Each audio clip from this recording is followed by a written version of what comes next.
Ça fait 8 ans que nous n'avions pas connu dans notre pays un nombre aussi important de Françaises, de Français mobilisés. Et ces manifestations, elles se sont très largement réalisées dans une ambiance apaisée et Mmh. déterminée, avec une volonté.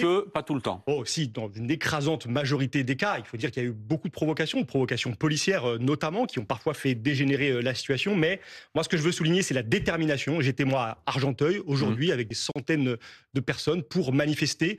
Et je veux dire la très, très grande colère de notre peuple après la nomination de Mmh. M. Lecornu, un Premier ministre tout aussi minoritaire et illégitime que le précédent. Les gens ne rentreront pas chez eux.